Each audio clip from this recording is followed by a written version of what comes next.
అన్నదాత సుఖీభవ పథకానికి సంబంధించి కమెంట్ సెక్షన్‌లో మరికొన్ని ప్రశ్నలైతే అడగడం జరిగింది. ఆ ప్రశ్నలన్నిటికి కూడా ఈ వీడియోలో సమాధానాలైతే తెలుసుకుందాం. మొదటి ప్రశ్న చూసినట్లయితే ఈకేవైసీ కోసం డీటెయిల్స్ ఓపెన్ చేస్తుంటే నో డేటా ఫౌండ్ అని అయితే వస్తుందనైతే కమెంట్స్‌లో అయితే అడిగారు.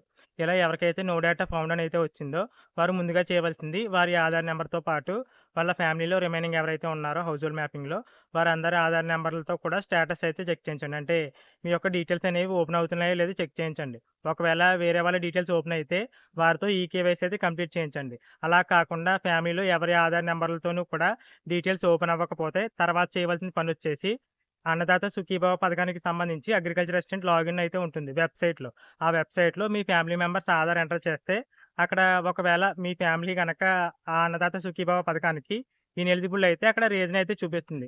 ఒకవేళ మీరు ఇనెలిజిబుల్ అయినా అన్నదాత సుఖీభవ ఈకేవైసీలో పేరైతే ఓపెన్ అవ్వదు. అలా కాకుండా అన్నదాత సుఖీభవ వెబ్‌సైట్‌లో కూడా మీ యొక్క వివరాలు ఓపెన్ అవ్వకపోతే అంటే అగ్రికల్చర్ అసిస్టెంట్ లాగిన్‌లో కూడా నో డేటా ఫౌండ్ అని గాని, ఇలా ఏదైనా రీజన్ వచ్చినట్లయితే దానికి అర్థం ఏంటంటే మీ యొక్క ఖాతా నంబర్ ఏదైతే ఉందో ఆ ఖాతా నంబర్‌కి ఆధార్ నంబర్ అనేది లింక్ అవ్వలేదని అర్థం. సో, ఇలాంటి సందర్భాల్లో మీకు భూముండి కూడా ఎలా చెక్ చేసినా సరే డీటెయిల్స్ ఓపెన్ అవ్వకపోతే మీరు చేయవలసింది మీ యొక్క ఖాతా నంబర్‌కి ఆధార్ నంబర్ అనేది లింక్ చేసుకోవాలి.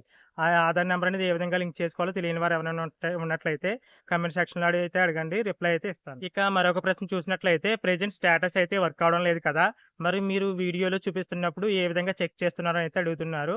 స్టేటస్ అనేది ప్రెజెంట్ అయితే నాకు వర్క్ అవ్వడం లేదు. నేను చూపించేదొచ్చేసి అగ్రికల్చర్ అసిస్టెంట్ లాగిన్‌లో. ప్రెజెంట్ అయితే వెబ్‌సైట్ అయితే వర్క్ అవుతుంది. కేవలం సిటిజన్ చెక్ చేసుకోవడానికి స్టేటస్ మాత్రమే వర్క్ అవ్వటం లేదు. అంటే అన్నదాత సుఖీభవ పథకానికి సంబంధించి వెబ్‌సైట్‌లో ఎవరైతే విలేజ్ అగ్రికల్చర్ అసిస్టెంట్ ఉన్నారో వారు లాగిన్ అయితే గనక వారి లాగిన్‌లో స్టేటస్ అనేది ఓపెన్ అవుతుంది. వారి లాగిన్‌లో అయితే చెక్ చేసుకోవచ్చు. మీకు గత వీడియోలో చూపించిందొచ్చేసి అగ్రికల్చర్ అసిస్టెంట్ లాగిన్‌లో చెక్ చేసిన వివరాలు. గత వీడియోలోనే ఈ విషయం చెప్పడం జరిగింది. చాలామంది వీడియో పూర్తిగా చూడకుండా ఆ విధంగా కామెంట్స్ అయితే పెడుతున్నారు. ప్రస్తుతానికైతే సిటిజన్స్ ఎవరైతే ఉన్నారో అంటే రైతులు ఎవరైతే ఉన్నారో వారు అన్నదాత సుఖీభవ పథకానికి సంబంధించి స్టేటస్ చెక్ చేసుకోవడానికి లింక్ అయితే వర్క్ అవ్వడం లేదు. కానీ అగ్రికల్చర్ అసిస్టెంట్ లాగిన్‌లో చెక్ చేసుకోవడానికి అయితే అవకాశం అయితే ఉంది. అలాగే ఫ్యామిలీలో ఇన్‌కమ్ టాక్స్ పేయర్ ఉంటే మిగిలిన వారికి అన్నదాత సుఖీభవ పథకం వర్తిస్తుందా అని అయితే అడుగుతున్నారు. ఫ్యామిలీలో టాక్స్ పేయర్ ఉంటే మిగిలిన వారికైతే ఇనెలిజిబుల్ అయితే అవుతారు. ఎందుకంటే టాక్స్ పేయర్ ఉన్నారు అంటే వారికి రేషన్ కార్డ్ లేదని అర్థం. అలాగే హౌస్‌హోల్డ్ మ్యాపింగ్‌లో టాక్స్ పేయర్ చూపిస్తుందంటే ఆ ఫ్యామిలీలో రిమైనింగ్ అందరూ కూడా ఇనెలిజిబుల్ అవుతారనేది అర్థం. కాబట్టి ఫ్యామిలీలో ఒక్కరు ఇనెలిజిబుల్ రీజన్‌తో ఉన్నా సరే ఆ ఫ్యామిలీలో ఎవరికీ కూడా ఈ అన్నదాత సుఖీభావే పథకమే కాదు, ఏ పథకం కూడా వర్తించదు. అన్నదాత సుఖీభావ పథకం వర్తించాలంటే ఎన్ని సెంట్ల భూమి ఉండాలని అయితే అడుగుతున్నారు. మినిమమ్ 10 సెంట్ల భూమి అయితే ఉండాలి. 10 సెంట్ల కంటే తక్కువ భూమి ఎవరికైతే ఉందో వారి పేర్లు ఆటోమేటిక్‌గా రిజెక్ట్ అయ్యాయో లేదంటే విలేజ్ అగ్రికల్చర్ అసిస్టెంట్‌లే రిజెక్ట్ చేసారో తెలీదు కానీ వారందరి పేర్లు కూడా ఇనెలిజిబుల్ రీజన్‌లో అయితే ఉన్నాయి. అంటే మినిమమ్ 10 సెంట్లు ఉంటేనే అన్నదాత సుఖీభవ పథకానికి సంబంధించి ఎలిజిబుల్ అయితే అవుతారు. ఇక 10 ఎకరాల కంటే ఎక్కువ భూమి ఉన్న వాళ్ళు ఈ అన్నదాత సుఖీభవ పథకానికి ఎలిజిబుల్ అవుతారని అయితే అడుగుతున్నారు. దీనికి పర్టిక్యులర్‌గా సమాధానం నాకైతే తెలీదు గానీ, ఒక విషయం అయితే చెప్తాను వినండి. 10 ఎకరాల కంటే ఎక్కువ భూమి ఉందంటే అర్థం ఏంటి? వారికి రైస్ కార్డ్ అనేది ఉండదు మాక్సిమం. వారికి రైస్ కార్డ్ ఉంటేనే ఈ అన్నదాత సుఖీభవ పథకానికి ఎలిజిబుల్ కాబట్టి 10 ఎకరాల కంటే ఎక్కువ భూమి ఉన్న వాళ్ళలో రైస్ కార్డ్ ఉంటే గనక మేబీ వాళ్ళ పేర్లు అయితే ఎలిజిబుల్ లిస్ట్‌లో అయితే రావచ్చు. ఒకవేళ 10 ఎకరాల కంటే ఎక్కువ భూమి ఉండి వారికి రైస్ కార్డ్ అనేది లేకపోతే వారైతే ఈ స్కీమ్‌కి ఇనెలిజిబుల్ అయితే అవుతారు. అలాగే రైతు చనిపోయినట్లయితే ఆ రైతు యొక్క వారసులు ఎవరైతే ఉన్నారో వారికి ఈ అన్నదాత సుఖీభవ పథకం అమౌంట్ అనేది రిలీజ్ చేస్తారా అని అయితే అడుగుతున్నారు. ఇలా అయితే గత ప్రభుత్వ హయాంలో అంటే వైసీపీ హయాంలో రైతు భరోసా అమౌంట్ రిలీజ్ చేసినప్పుడు అవకాశం అయితే కల్పించారు. కానీ ఈ అన్నదాత సుఖీభవ పథకానికి ప్రస్తుతం అయితే అలాంటి ఆప్షన్ అయితే లేదు. కానీ నేను జూన్ 17వ తేదీ మధ్యాహ్నం వెబ్‌సైట్ అయితే ఓపెన్ చేశాను అన్నదాత సుఖీభవ వెబ్‌సైటు. ఆ టైంలో ఈ విధంగా గ్రీవెన్స్ రైజ్ చేసుకోవడానికి ఆ ఆప్షన్ అనేది ఇచ్చి తీసేశారు. అలాగే వెబ్‌సైట్ కూడా అప్డేట్ చేశారు.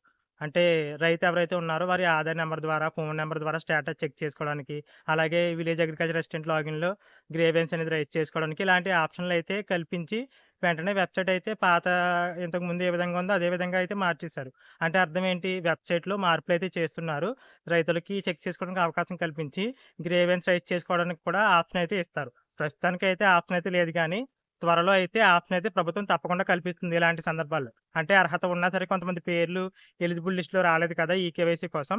అలాంటి వారి కోసం ప్రభుత్వం తప్పకుండా ఆప్షన్ అయితే ఇస్తుందని వెబ్‌సైట్‌లో జరిగే మార్పులను బట్టి అయితే అర్థమవుతుంది. అలాగే నేషనల్ ఖాతా కలిగిన రైతులు ఎవరైతే ఉన్నారో వారికి ఈ అన్నదాత సుఖీభవ పథకం అమౌంట్ అనేది వర్తిస్తుందా అని అయితే అడుగుతున్నారు. నేషనల్ ఖాతా ఉంది అంటే ఆ ఖాతాకి మాక్సిమం ఆధార్ నంబర్ అనేది లింక్ అయ్యి అయితే ఉండదు. అంటే ఆధార్ నంబర్ అనేది ఆ ఖాతాకి లింక్ అయ్యి ఉండదు కాబట్టి అలాంటి వారి వివరాలు అన్నదాత సుఖీభవ ఈకేవైసీలో అయితే ఓపెన్ అవ్వవు. కానీ కొన్ని కేసెస్‌లో నేషనల్ ఖాతాకు కూడా ఆధార్ నంబర్‌లనేవి లింక్ అయ్యి ఉంటాయి. అలా ఎవరికైతే లింక్ అయ్యి ఉన్నాయో వారి పేర్లయితే ఓపెన్ అవుతాయి. వారైతే వేలిముద్ర వేయండి. మాక్సిమం నేషనల్ ఖాతా అయ్యుండి వారి ఆ యొక్క ఖాతాకి ఆధార్ నంబర్ లింక్ అయ్యి ఉంటే గనక తప్పకుండా ఈకేవైసీ కోసం పేరొస్తుంది. వారైతే వేలిముద్ర అయితే వేయండి.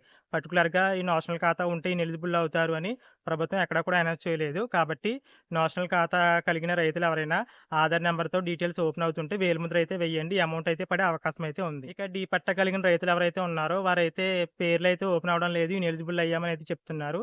చాలామంది ఈ విధంగా కామెంట్స్ అయితే చేశారు. కొంతమంది రైతులకు మాత్రం డీ పట్టా కలిగినా సరే వారి పేర్లయితే ఎందుకు ఓపెన్ అయ్యాయి అన్నదైతే ప్రస్తుతానికైతే తెలీదు కానీ, దానికి సంబంధించి పర్టిక్యులర్‌గా ఏదైనా రీజన్ తెలిస్తే గనక తర్వాత వీడియోలో అయితే ఎక్స్‌ప్లెయిన్ చేస్తాను. ఎందుకంటే కొంతమంది రైతులకు డీ పట్టా కలిగినా సరే వారి పేర్లయితే ఓపెన్ అయ్యాయి ఈకేవైసీ కోసం. సో, ఈ రీజన్‌కి సంబంధించి పర్టిక్యులర్‌గా ఎందుకు ఓపెన్ అయ్యాయి, కొంతమంది పేర్లు ఎందుకు రాలేదు, ఇలాంటి వివరాలు తెలిస్తే గనక తప్పకుండా తర్వాత వీడియోలో అయితే తెలియజేస్తాను. Thanks for watching.